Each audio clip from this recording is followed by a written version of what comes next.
Ce nouveau chapitre de géographie porte sur le territoire national et sur la population française. Il s'agit de voir quelle potentialité le territoire national offre-t-il et également quelles sont les évolutions spatiales et démographiques de la population française. C'est de voir comment évolue la population en termes de quantité, de nombre d'habitants, mais aussi de localisation de cette population sur le sol français. La France possède une situation géographique privilégiée. Elle est ainsi en position de carrefour entre l'Europe du Sud et l'Europe du Nord, et entre l'Europe de l'Est et l'Europe du Nord-Ouest. Elle possède des frontières avec 6 États. La France est ainsi un territoire de passage pour les populations, puisque chaque année elle accueille environ 200 000 personnes à la recherche d'un travail et plus de 82 millions de touristes, mais aussi un territoire de passage pour les marchandises et pour les flux économiques. Mais la France ne se limite pas au territoire de l'Hexagone, c'est-à-dire de la France européenne. La France inclut également des territoires lointains qui sont des héritages de l'époque où la France avait un empire colonial. Ces territoires sont appelés les DROM et les COM, c'est-à-dire les départements et régions d'outre-mer ou les collectivités d'outre-mer.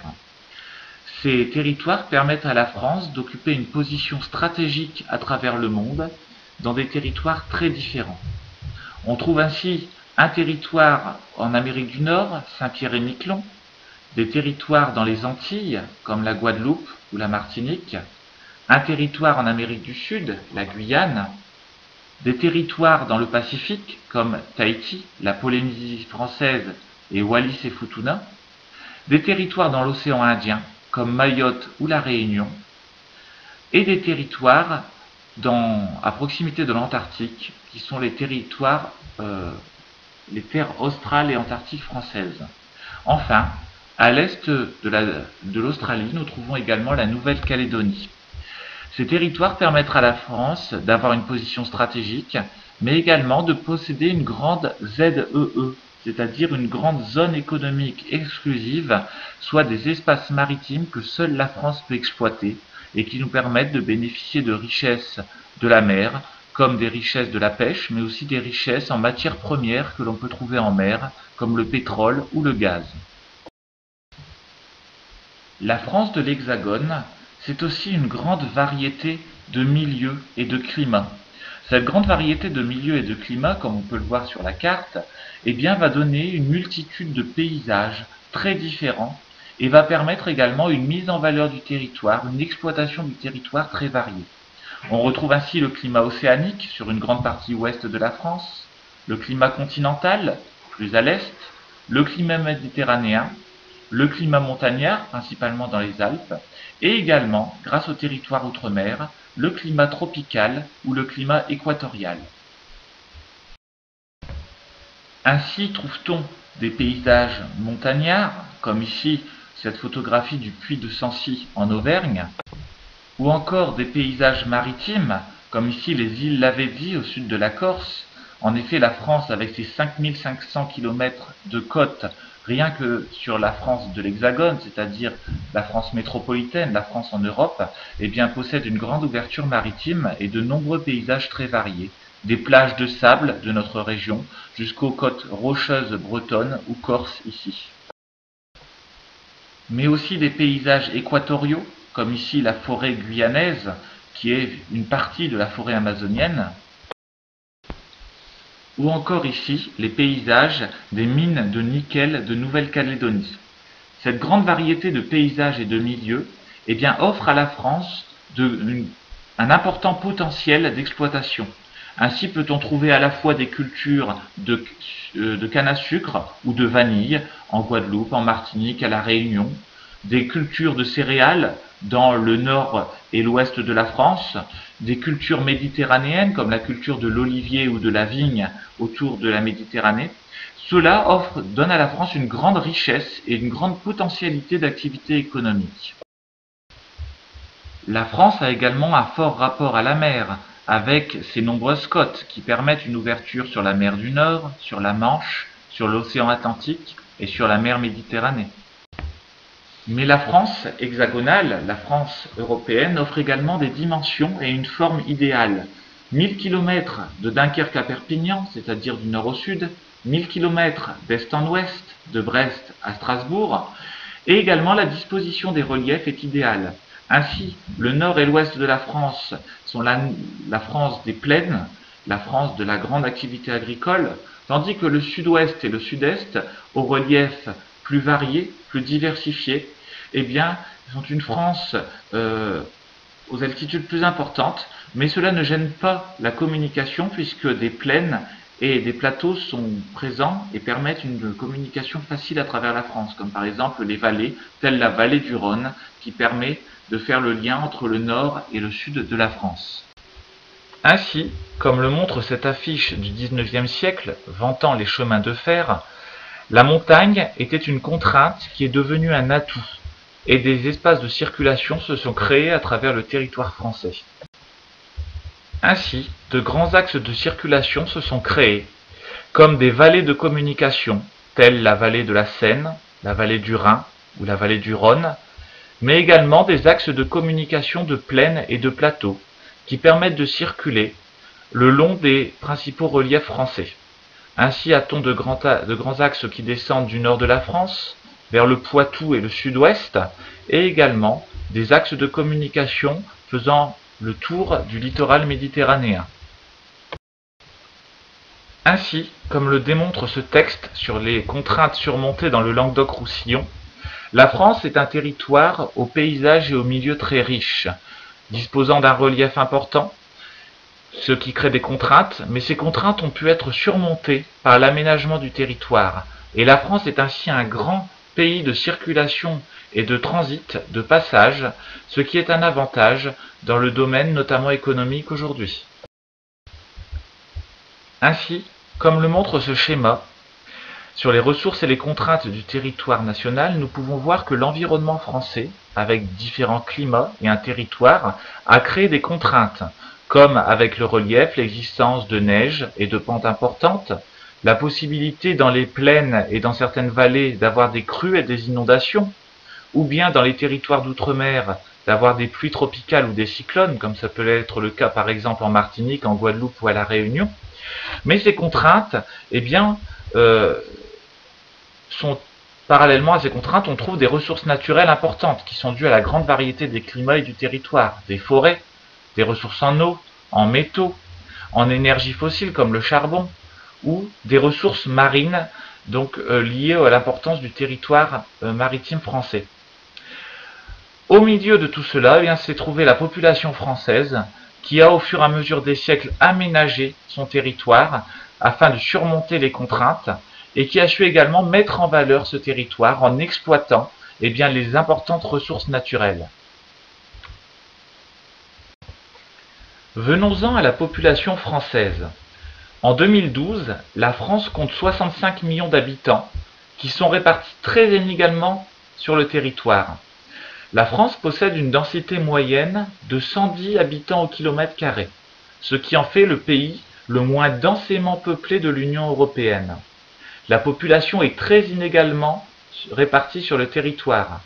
Les très fortes densités, avec plus de 500 habitants au kilomètre carré, se trouvent dans les grandes aires urbaines, les grandes villes, qui sont souvent localisées dans les vallées fluviales ou bien sur les littoraux. Cela est un héritage de l'histoire et du commerce développé depuis des siècles. Inversement, les reliefs, comme les Alpes, le Jura, forment une diagonale de très faible densité, moins de 25 habitants au kilomètre carré, qui va des Ardennes aux Pyrénées. On appelle celle-ci la diagonale du vide, ou encore la France du vide. Ce peuplement s'explique par l'histoire du pays. L'industrialisation a entraîné de fortes densités dans les régions du Nord-Pas-de-Calais ou de l'Alsace et de la Lorraine, tandis que les grandes villes ont des densités importantes depuis l'exode rural massif de la fin du XIXe siècle et du début du XXe siècle. Aujourd'hui, nous allons voir que les fortes densités et les inégalités dans l'occupation du territoire s'expliquent par de nouveaux facteurs. Aujourd'hui, Les soldes migratoires, c'est-à-dire la différence entre le nombre de populations arrivantes et le nombre de populations partantes, montrent une coupure de la France entre l'ouest et le sud et le nord et l'est. En effet, aujourd'hui, eh bien, le sud et l'ouest sont des régions très attractives qui attirent les populations. On peut expliquer cela par le climat, par la présence du soleil, par la présence des littoraux. Alors cette attractivité des régions à cause du soleil porte comme nom l'héliotropisme. Le tropisme signifiant l'attraction et hélio vient d'hélios en grec qui signifie le soleil. Ainsi, l'ensoleillement, la mer, un cadre de vie agréable expliquent que ces régions de l'ouest de la France et du sud attirent aujourd'hui de nombreuses populations. À l'opposé, les régions du nord et de l'est souffrent de la désindustrialisation, d'un climat plus difficile, d'une perte d'emploi, d'une mauvaise image qui explique que les populations ont tendance à quitter ces régions. Enfin, la région Île-de-France, elle, gagne de la population jeune, des jeunes actifs qui viennent en Île-de-France pour travailler, mais a tendance à perdre des populations plus âgées qui quittent la région pour ses conditions de vie difficiles, ses loyers importants et son manque d'espace pour aller vivre en province.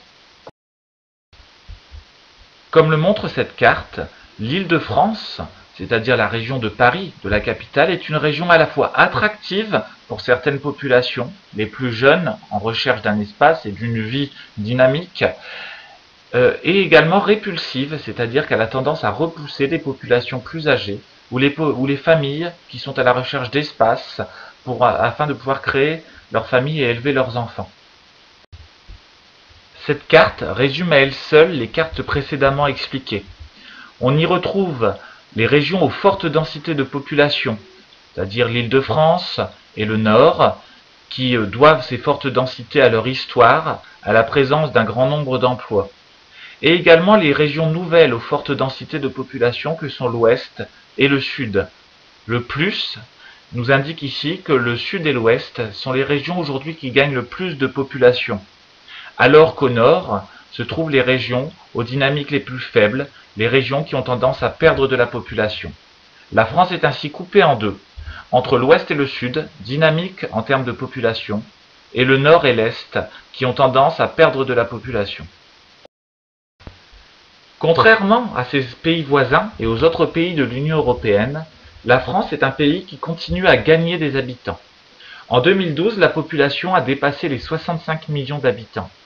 Et le taux de fécondité est le plus important d'Europe, avec 2,01 enfants par femme en moyenne.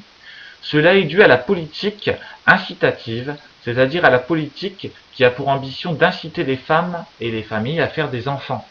Ainsi, trouve-t-on en France de nombreuses crèches et assistantes maternelles, mais également l'État accorde des allocations familiales aux familles faisant des enfants. L'immigration est également un facteur d'augmentation de la population française. Si l'immigration est aujourd'hui choisie en France, c'est-à-dire que l'État choisit les personnes qui peuvent vivre sur le territoire français et ceux qui doivent être expulsés, eh bien cette immigration permet aujourd'hui encore à la population française de s'enrichir chaque année de milliers de personnes arrivant de tous les continents. Ainsi, nous avons donc pu voir que la population française était une population dynamique au niveau démographique, qui continue de s'accroître, soit par le nombre de naissances, soit par l'immigration. En 2012, la population française a dépassé les 65 millions d'habitants. Mais comme nous avons pu l'évoquer précédemment, ces 65 millions d'habitants sont très inégalement répartis sur le territoire. Ainsi, il est important de dire que un tiers de ces 65 millions d'habitants vit dans l'agglomération parisienne. Ainsi, en 2007, c'était presque 12 millions de Français qui vivaient dans l'agglomération parisienne. Cela démontre le poids important de la capitale, de Paris, sur le territoire français, son importante concentration d'emplois et également son côté toujours très attractif aujourd'hui. Ainsi, et pour résumer, les 65,35 millions de Français sont très inégalement répartis sur le territoire. On retrouve les plus fortes densités sur les littoraux et dans les vallées fluviales, comme la vallée de la Seine, la vallée du Rhône, le littoral méditerranéen, le littoral atlantique ou de la Manche. À côté de cela se trouvent des régions aux très faibles densités, comme les reliefs, Massif central, les Alpes, les Pyrénées, ou encore ce qu'on appelle la diagonale du vide ou la France du vide, cette diagonale qui s'étend du sud-ouest et de la frontière avec l'Espagne jusqu'aux Ardennes et la frontière avec la Belgique. Cette carte reprend les différents éléments en rapport avec les dynamiques de la population française. Ainsi, sur cette carte que vous collerez dans votre cahier et qui sera à connaître pour le brevet, vous pouvez distinguer en rouge les régions aux fortes densités de population, en orange les régions aux faibles densités de population. Ensuite, trois espaces sont cerclés de couleurs. L'espace de l'ouest et du sud cerclé de rouge est l'espace attractif de population, tandis que l'espace cerclé de bleu est l'espace répulsif d'où partent les populations, tandis que l'Île-de-France cerclée de vert est un espace attractif dans sa périphérie. Cette carte sera donc à coller, accompagnée de sa légende et à connaître en vue du brevet. Ici la légende qui devra accompagner la carte et sur laquelle vous pouvez observer les différents symboles représentés sur celle-ci.